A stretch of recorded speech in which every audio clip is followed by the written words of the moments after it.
Good morning. It is the 7th of January, 2021. Yesterday was a watershed day in the history of the United States of America.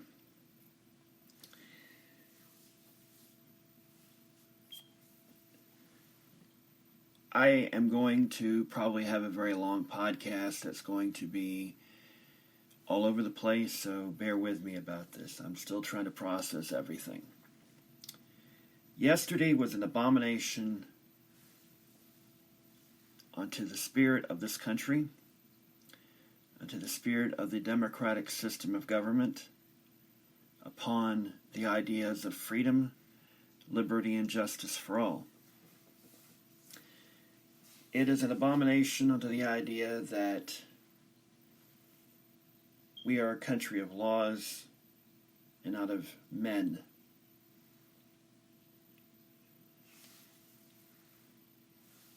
Yesterday I was mad as hell. Today I am a lot more calm, a lot more measured, and a lot more introspective.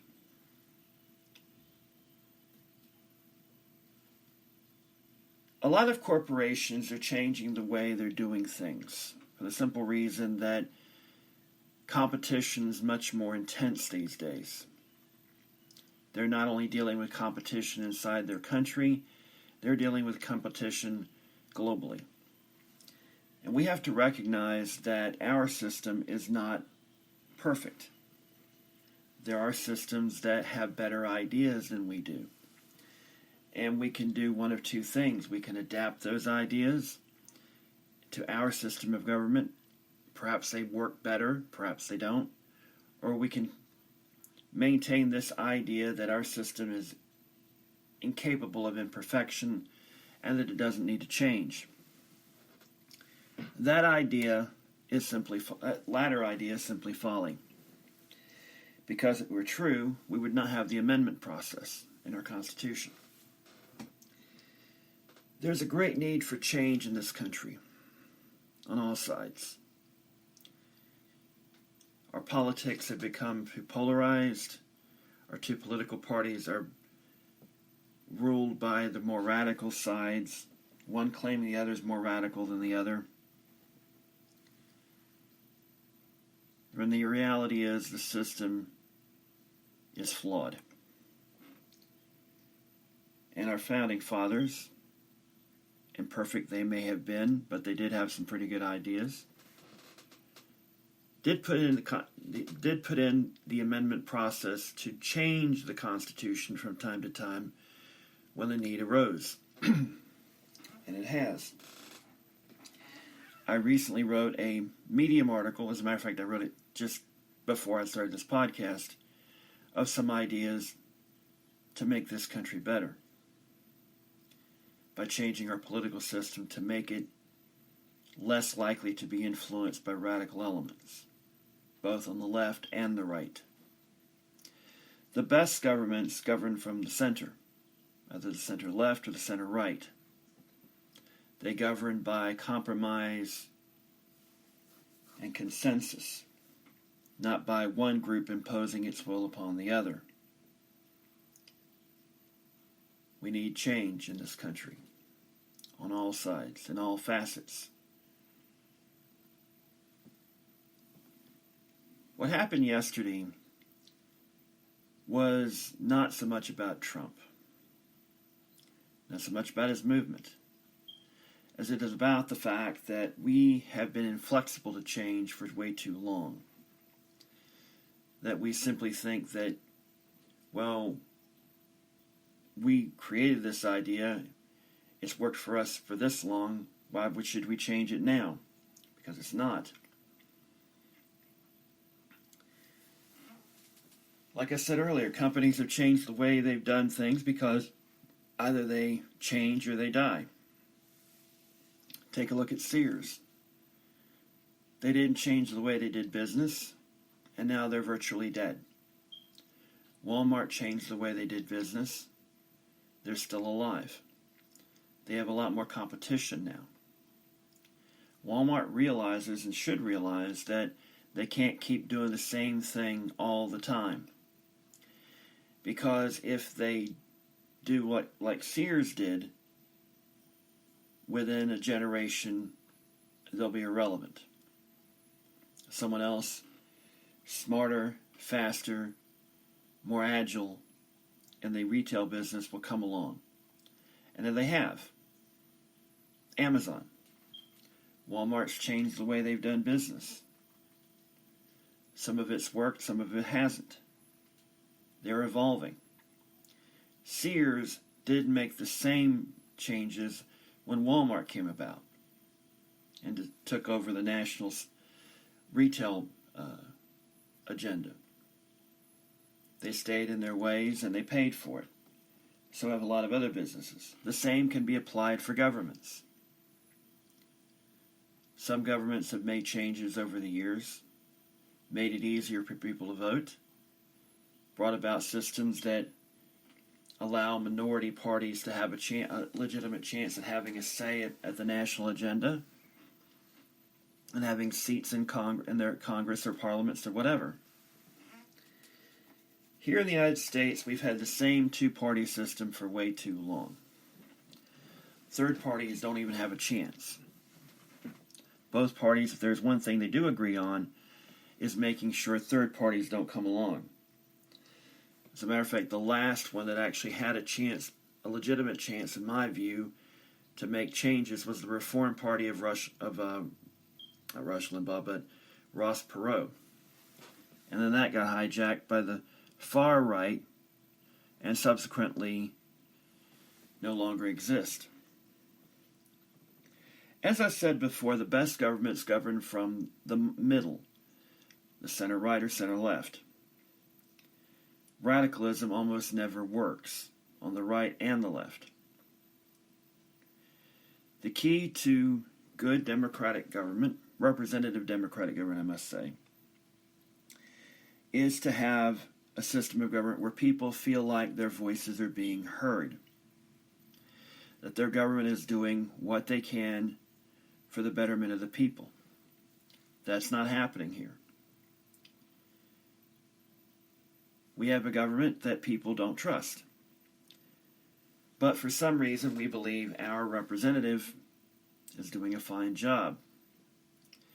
Mainly because they've been there for so long, why change them? In a system that makes it easier for incumbents to win. Plus, we have a system where political action committees and candidates themselves can throw out accusations, and our system basically says, well, it's up for the people to make up their minds. The problem is it doesn't recognize that most people are busy these days. They don't have the time to sit down and thoroughly digest, whether they may not have had the education to do it or may simply not have the time. The truth is that media outlets are more sophisticated. Political campaigns are more sophisticated.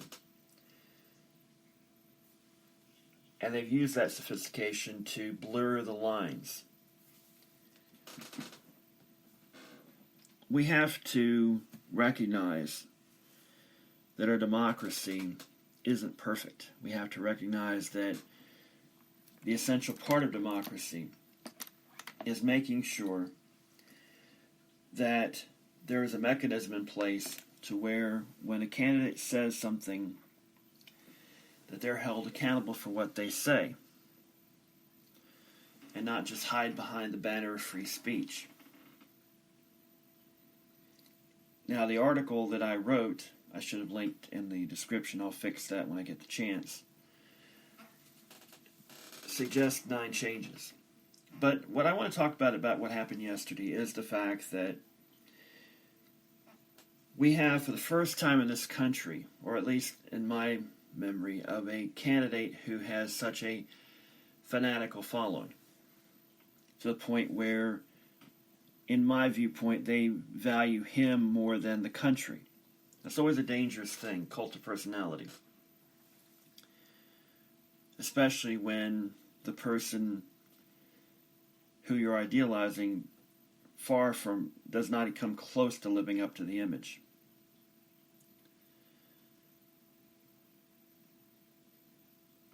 I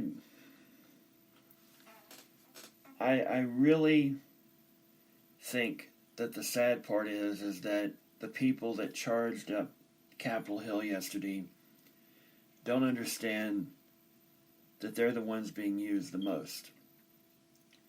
Not so much by Trump, but by the people who are enabling Trump, who are financing him and such. They don't realize they're cannon fodder. They don't realize that they would have been glad that the people that were watching them and cheering them on from their mansions and corporate offices and whatnot would gladly have sacrificed them to keep the status quo as it is. It said yesterday Trump stayed privately and actually was encouraged by what he saw. The problem is that's not how it goes in this country. We're a nation of laws, not of men. If you want to change the system, you have to go through the system itself. And that means changing the system through the system. Not by bringing a bunch of guns and whatever and a huge mob and all of that. We're being told that you have to fight the swamp. Well, the problem is that the people who are storming it don't realize that the very people they were fighting for are far worse than the people they're fighting against. Now let me stress right from the very beginning of this. I probably should have said this earlier, but because we're 12 minutes in. I'm not going to have any rose-colored glasses about Biden and the Democrats. Generally, I support them more than the Republicans, but doesn't mean that I think they're a whole heck of a lot better. We're not where we need to be on the political spectrum. We are not where we need to be on the economic spectrum, in many cases. We have a very disturbing trend in this country as of late to follow the path of radicalism and a polarization. It's in our media, it's in our public discourse, a lot of things. I'm of the firm belief that there's a reason for this, and that is because there are people who are actively working to undermine American democracy and freedoms and liberties, because they want us to be a police state, a corporate police state, to benefit corporate powers. I'm not one given to conspiracy theories and all of this. I look at things from a very realistic perspective. I try to look at history, compare it to what's going on today, and compare it to what it very well might be down the road. And what we're seeing in this country is the fact that there are corporate powers who have been, for the last 40 some odd years, finding ways to entrench themselves into the halls of power. I firmly believe there are people who want to change our government to being not of the people but of the corporations, to where the average hardworking person is no more than a modern day version of a serf from the days of feudalism.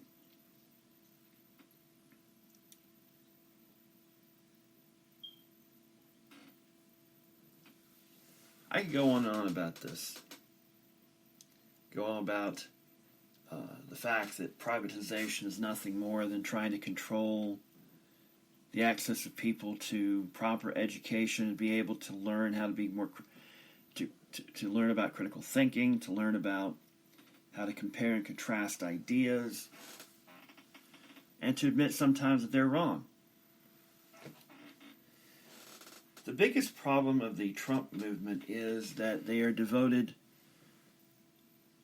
almost unquestionably to his ideas.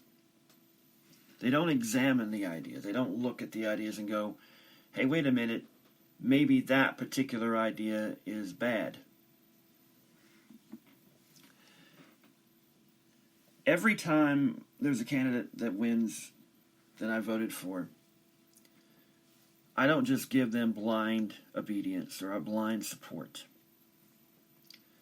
I question what they do. If I don't like what they do, they hear from me. And you hear from me on my Facebook page and Twitter. I'm not expecting any miracles out of Biden. I do think that he will do his best to heal the country as best he can. I think that he will help us get through the pandemic as best he can. Maybe not as well as he could have if other decisions are made. Maybe he won't go as far as he needs to, and we need him to. But I think that he is the right man for the job right now. To calm things down. And to maybe, just maybe, give the Republicans an opportunity to push away this vehement far right-wing ideology they've embraced lately. To bring things back to more of a moderate right, center-right perspective. To bring back where you can actually work together and compromise on things and get things done through consensus. But the problem isn't just Trump. In fact, if you really want to analyze it, it's much deeper than that. It's been going on a lot longer than since Trump even thought about running for president.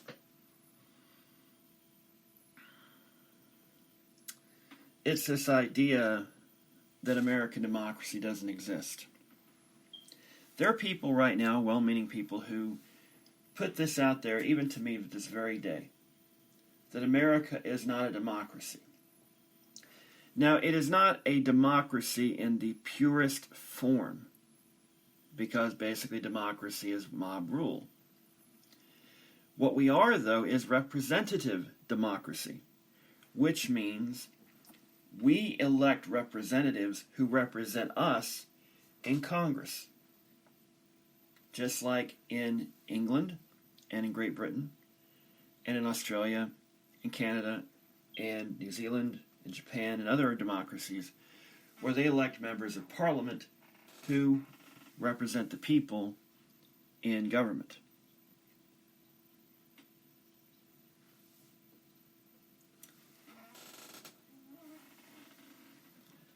The problem is there are people in positions of political power and economic power, great wealth, a great influence, who look at democracy as a hindrance to American greatness in their view. Not realizing that American greatness has always been around, though imperfect. We are evolving as a country. They don't want for us to admit that we do anything wrong, that anything we've done, like Manifest Destiny or anything else, has been wrong. But it has been. You can acknowledge that some of the things we've gotten to as a country were achieved by means that were less than idealistic, that may very well have been immoral, unethical, even illegal. That doesn't mean we shirk all that off. You just have to deal with the world the way it is. We're not going to hand back states back to Mexico because the way we went about getting that territory may not have been as proper as you would have liked to have thought. The world as it is, not as we would like it to be. I'm trying to spit that out. Sorry. It's been a very exhausting last couple of days, and I'm trying to put all these thoughts into perspective. It can't go on like this. We have to recognize it as such. We have to fix things. We have to acknowledge that maybe, just maybe, Trump and the far right wing are the biggest problem there is. Not because of who they are, but because of what they espouse. They don't even realize the damage they're doing to the foundations of the Constitution, to our electoral system, to everything else. We're not perfect. But to do what they did yesterday is much more damaging than getting on a stump before a crowd and arguing your points. Getting on a line and arguing your points in a peaceful manner.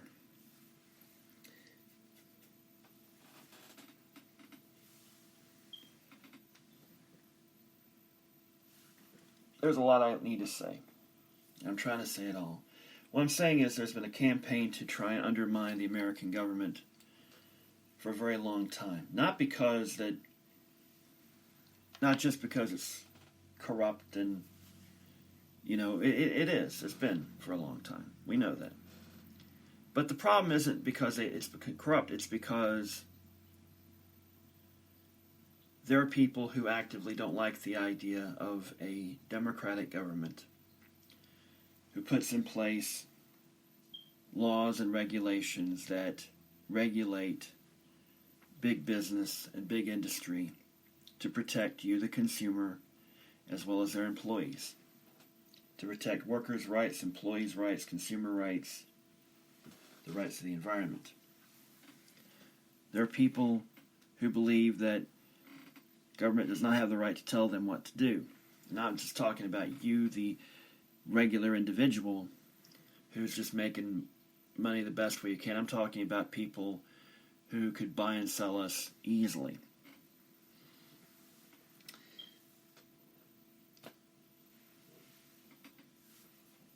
There has never been true equality in America.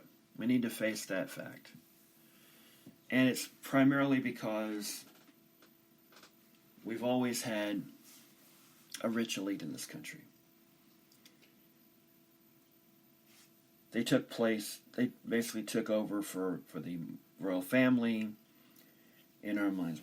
And they understand, and not every rich person's exactly the same. You got rich people who firmly believe in democracy and Democrats and all this. You have rich people that believe in socialism, for Christ's sake. The problem is that there's enough of them that want absolute, complete independence from any regulation or laws or anything like that, because they want puritanical libertarianism. That's the best I can describe it. And that would be the ruination of the nation, because what that would mean is that, while the government can't impose its will upon you, big business can impose its will upon you.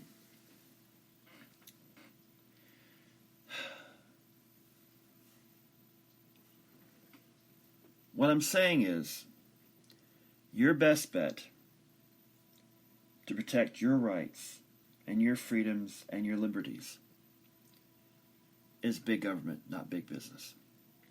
Because in big government, at the very least, you got to vote.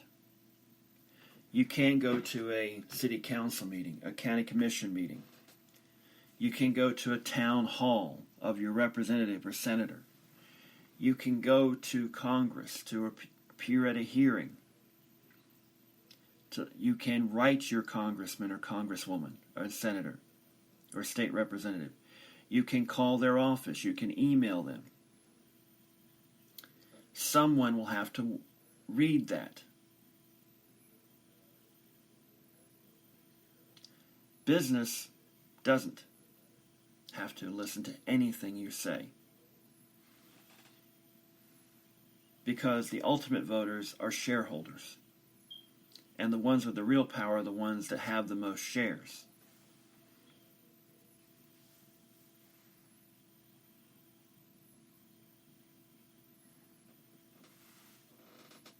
And that's the system they want. That's why a little over 10 years ago, when the Citizens United Supreme Court decision came down, it was a very destructive decision. It was the kind of decision that, in my viewpoint, led us to where we're at now. Because there are certain people that want to undermine democracy for their own personal gain. They want to hoard their wealth while the nation starves. Not just poor people, but the whole soul of the nation. Roads are because they want to make money. All sorts of money, any way possible, at your expense.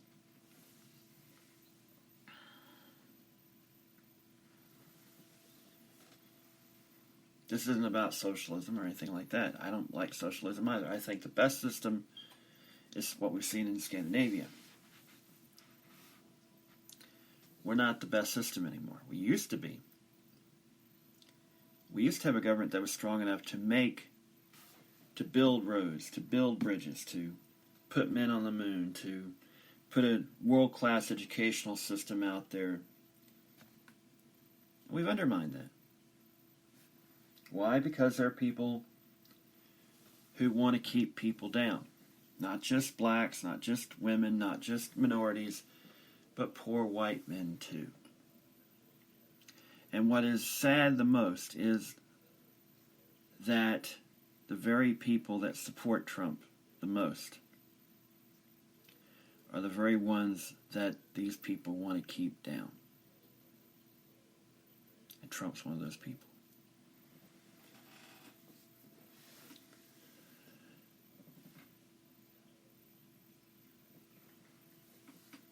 We have to have a reckoning for this. We have to have not just to punish the people that did all this, but also the fact that we have to recognize that our nation isn't perfect, that we need change, that we need to realize that things aren't going well, that we can do better. We don't have to completely scrap capitalism and to completely go totally socialist. Of course not. We have to put in a system that allows for, like in Scandinavia, which we should have an example of. We don't have to do everything they do. They're much smaller than we are. They're more homogeneous than we are.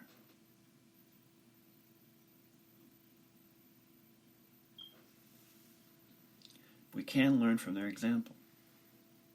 That means that the rich have to pay their fair share, that we have to have a system where there is a social welfare state, but we also have to have one that's responsible. We have to have one that's accountable.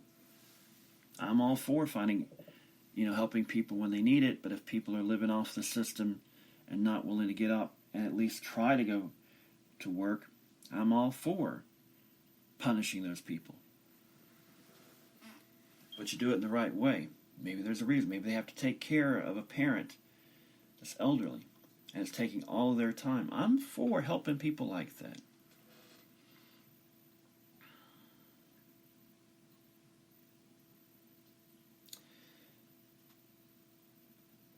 We have to tone down the rhetoric.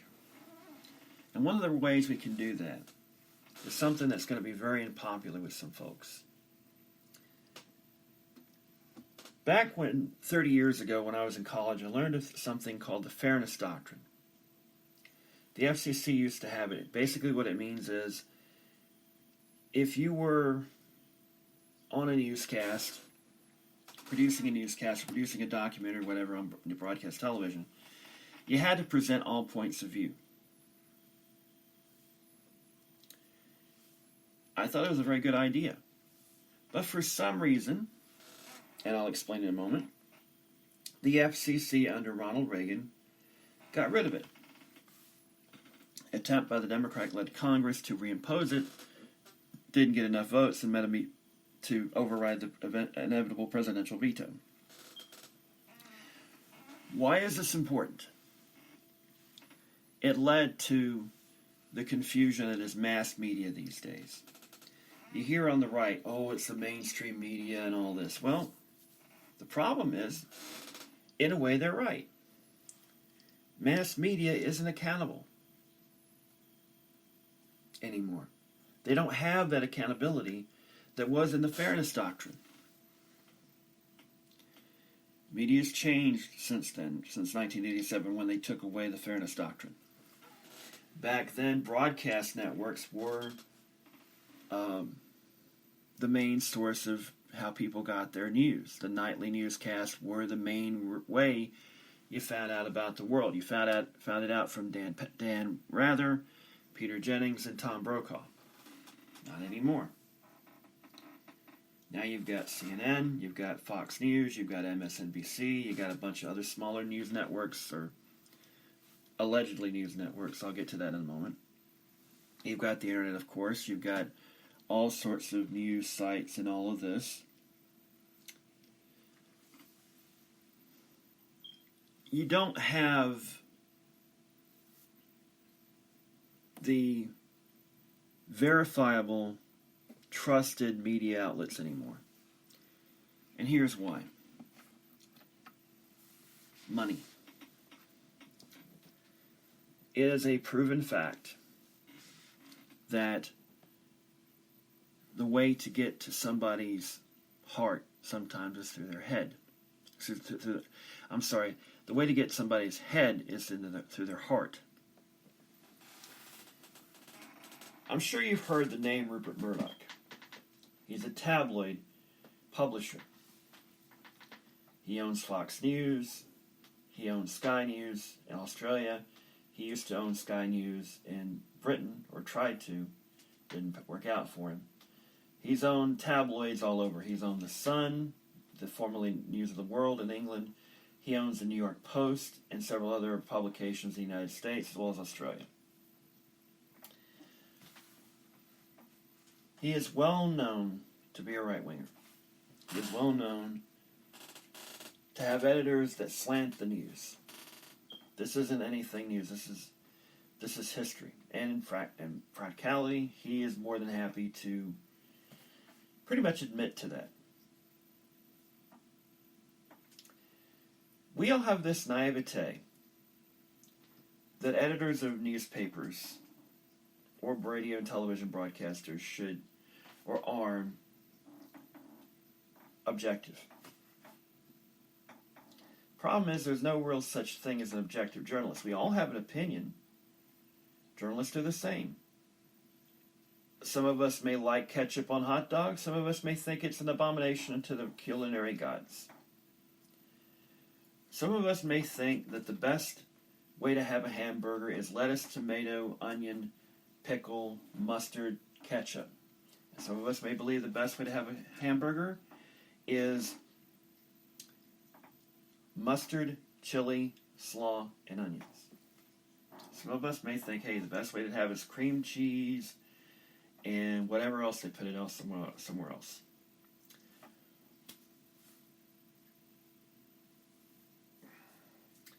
Rupert Murdoch feeds upon this idea that the so-called mainstream media isn't telling you everything.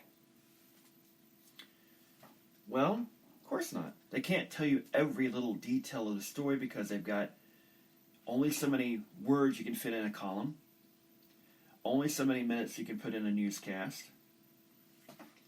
and they know people don't have the wide attention spans.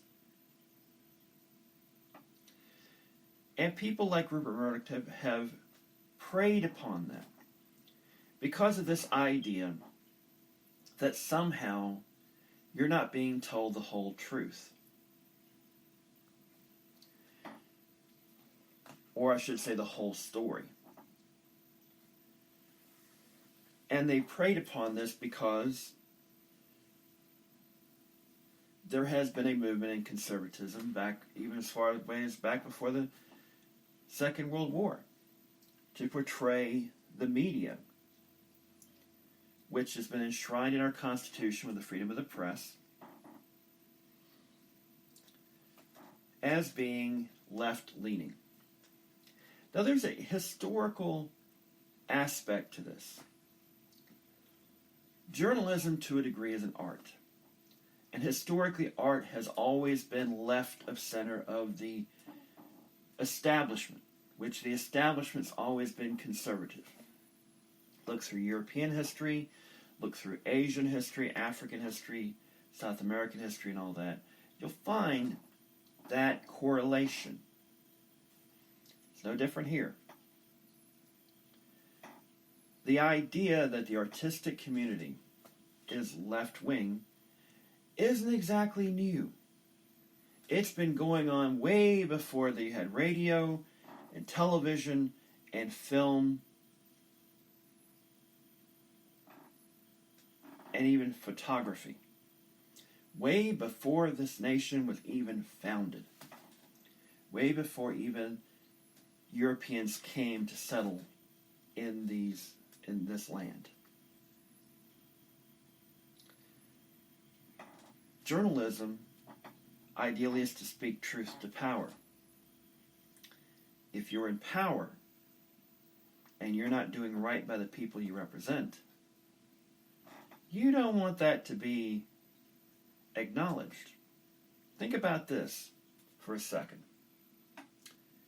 Let's say I am a business person that is breaking the law in multiple ways. I have a industrial business, and I'm breaking environmental laws, I'm breaking labor laws, I'm breaking other laws. And I have, let's say, I have married the publisher of the local newspaper, and her brother-in-law of her sister owns the local radio station. And they're related to the sheriff. This has nothing to do with my local community. I'm simply putting out a hypothetical situation. Okay? Let's say a reporter comes along one day and hears stories from people in the community who say, hey, my creek that I used to fish in and swim in is so polluted now that you can't even go near it because it smells so bad.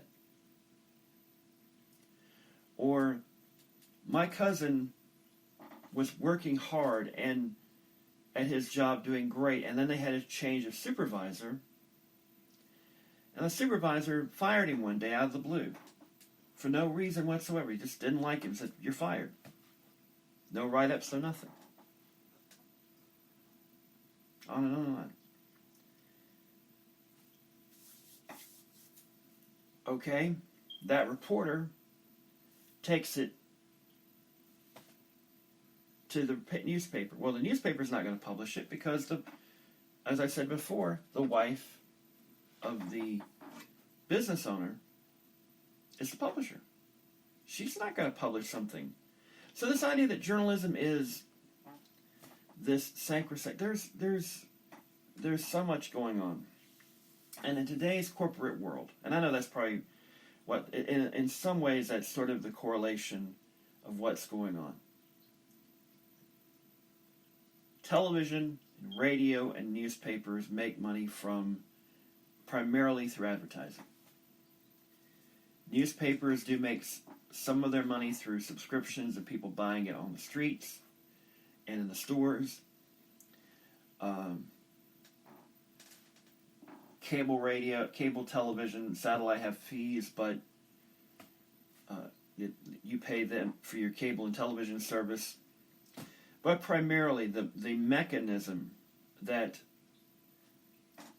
basic cable, basic satellite, and broadcast television and radio have is advertising.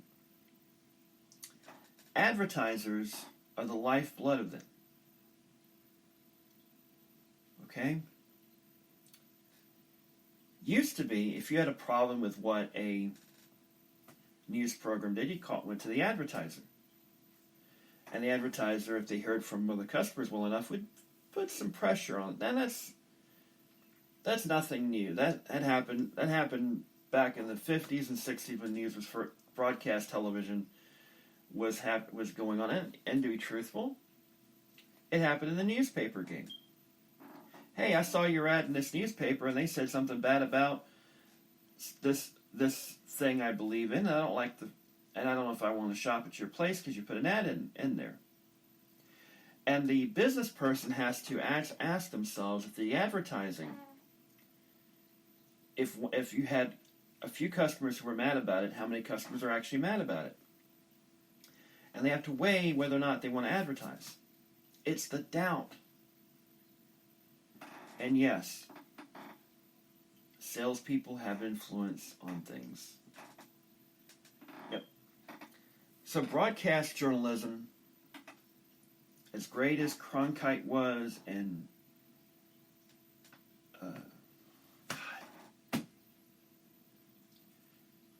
John Chancellor was, and Hunt Brinkley, that's what I was looking for, and all the other great ones, that Edward R. Murrows and such, that are revered in journalism. They had to fight against advertisers that wanted to not have their dirty secrets exposed.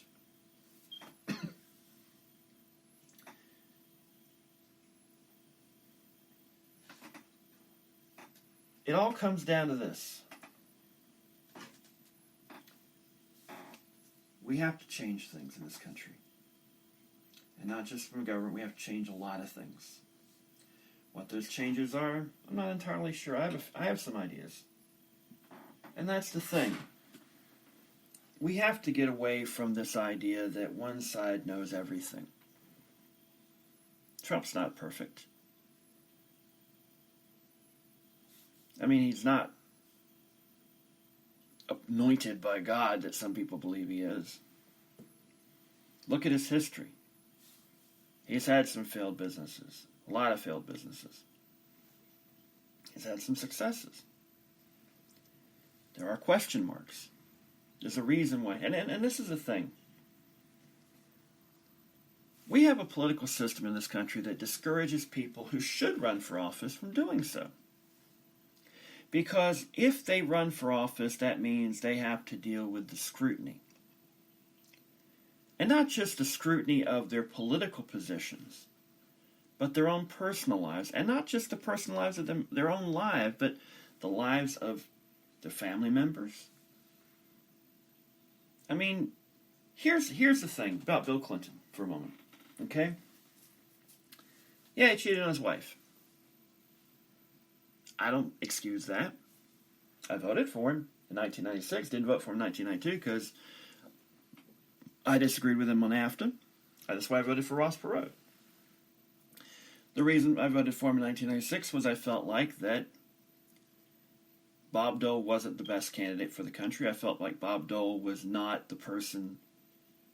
I felt Bob Dole was going to be a figurehead controlled by Republicans in Congress who had an agenda that was too far right for the country's best interest. Not that I had any great love for Bill Clinton the person. I just tended to agree with his politics.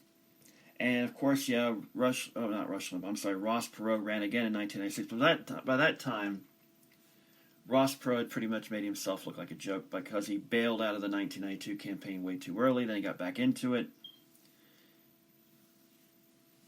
Oh, Jesus. I could go on and on and on about this. What's really sad, ladies and gentlemen, what is really, really sad is that we could be doing a whole lot better. Absolutely. We deserve a better government. We deserve more accountability in government. That's been my main thing is I don't care if you're right-winger or left-winger. We need more accountability in government. We don't need politicians, regardless whether they're on the left or the right, Democrat or Republican, who can hide behind executive privilege and all this. If something's going, if a president or someone in the president's cabinet has done something illegal, I want it investigated and found out. That's why the whole Benghazi thing. Yeah, it got investigated. Didn't find anything. They've beaten that to death. The Hunter Biden thing. If there's, fine, go ahead and investigate it. If there's something there, charge him. If there's not, acknowledge that. We've taken criminal investigations or possible wrongdoings and made them into something that really isn't there. And it's allowed people who perhaps committed crimes. And that's the crux. There's a lot of evidence showing that the Trump administration committed a lot of crimes. Broke the law on multiple occasions, in many different ways. What better way to distract from your own wrongdoing than to say, well, they're doing it too, without any evidence? It's deflection. A classic evasion technique in debates.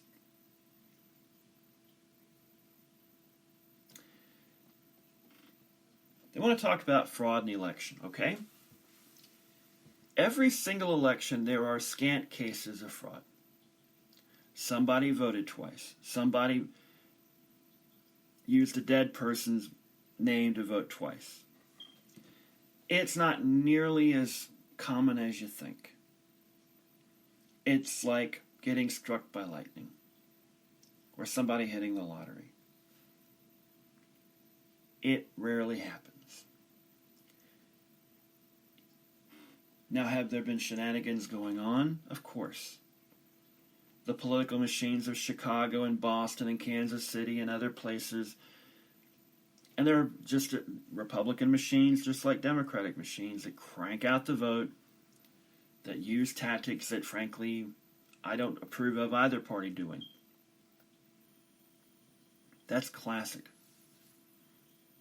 It's when you undermine the process completely, publicly, by saying, oh, here's fraud, while not producing any evidence of fraud. It's like me saying the Martians conspired to bring Biden to power. I don't have any evidence, because no evidence exists. Because there are no Martians.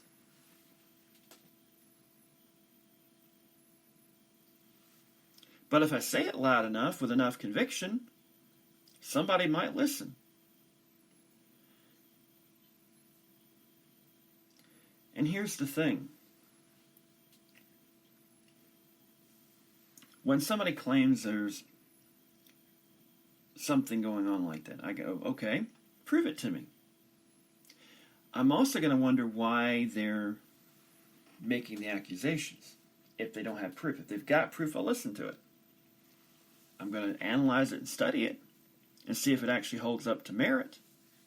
I'm not going to accept it, give him carte blanche. Oh, Trump said there's electoral fraud. Of course I'm going to believe him. Let's go back to 2016 when the Democrats cried foul about possible Russian influence. Okay?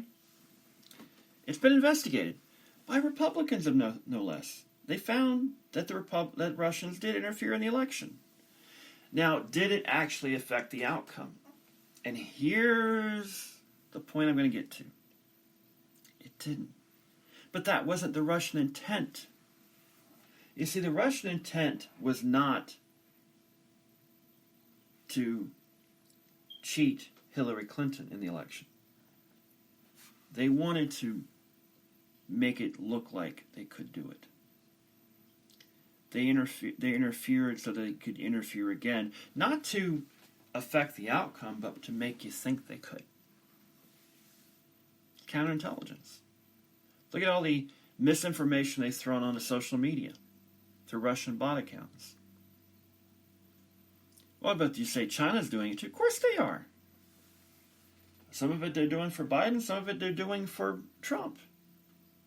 Yes, there are some Chinese that support Trump because even though he bashes them and such, his daughter does business with them.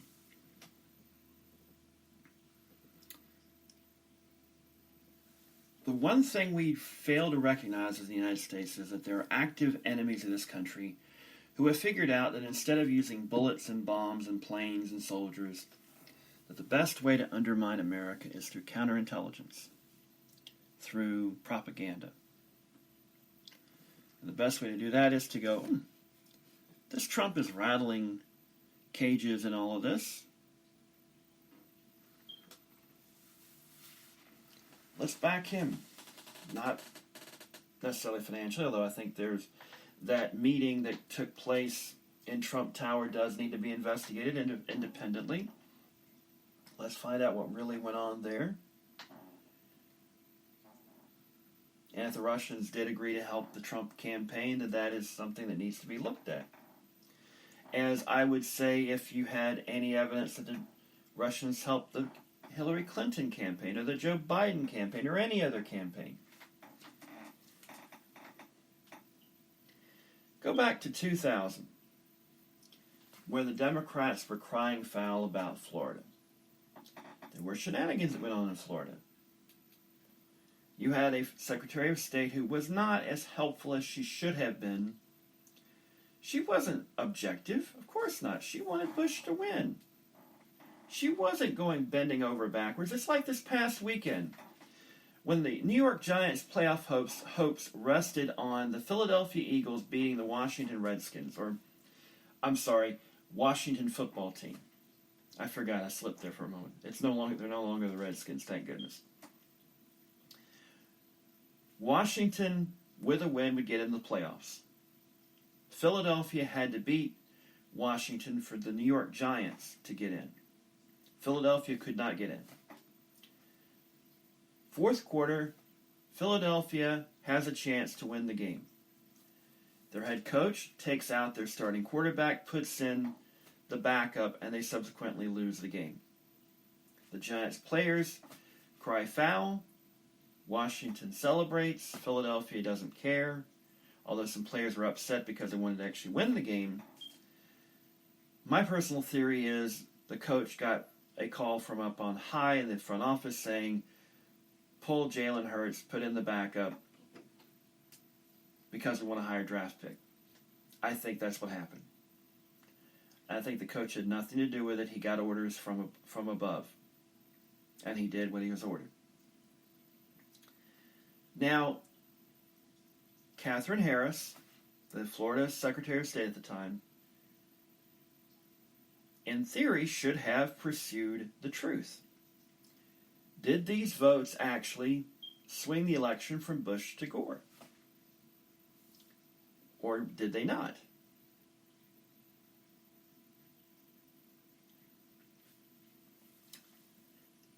Do I think she did the right thing? No. Do I think that did I think Bush lost the election in Florida? I don't know. And that's the problem. We don't know for certain. Yes, it was certified and all that. But here's the thing. You have 50 states. The Gore campaign had leads in some other states that they eventually lost, including Gore's home state of Tennessee.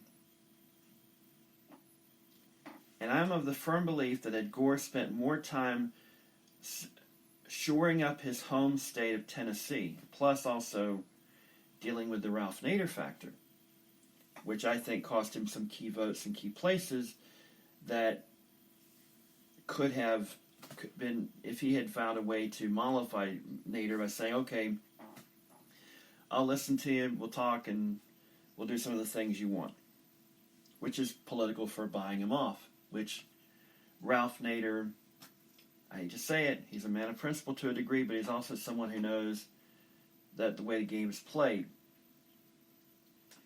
get some of what you want, take what you get, then come back another day and fight, and get some more. Okay? Did Ralph Nader cost Al Gore the presidency? In a way, yes. In a way, no. Al Gore's political campaign was not that great. He kept Bill Clinton at a distance when he really shouldn't, even despite all the president's problems. Bill Gore was still personally popular. People still liked the guy for some strange reason. They may not have liked him, how he treated his wife. They may not have liked his politics and all this, but for some strange reason, people liked Bill Clinton. Not everybody. There were some people who loathed Bill Clinton, including myself, and I voted for him. But he had that kind of personality. He could give you a hell of a stump speech. His wife couldn't. Hillary Clinton had all that baggage. I said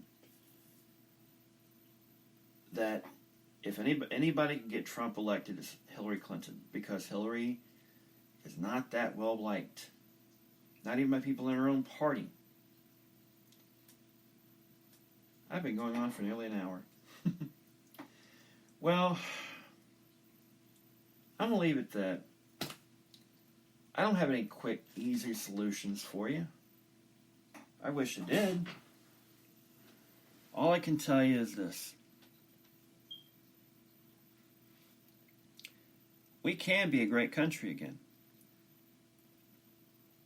But if you really look at it, we've never been as great as we think we are. Because we've held people back. We've discriminated against people. We treated our African American friends and Native American friends and Hispanic friends like garbage, trying to keep up this idea that white supremacy is the truth, when in fact it's not. It's the greatest lie ever put upon the human race. Not just in America, but the entire human race. We're all equal, whether you like to think it or not, in the eyes of God. Okay? And we need to rectify that. That doesn't necessarily mean reparations. That doesn't necessarily mean we should have quotas or anything like that. There are a lot of ways we could fix this. That's part of the discussion. The problem is we have people that key in on the idea of keeping people apart because it advances their agenda. I'm going to talk more about this at another time. I thank you if you made it through all the way, through my venting. Because basically this was helping me kind of come to more of what happened and where we can go from here. Probably didn't make a damn bit of sense to you, but I don't care. It's my podcast. I'll do what I want. Like Cartman used to say. Anyhow, goodbye, good luck, and may the good news be yours.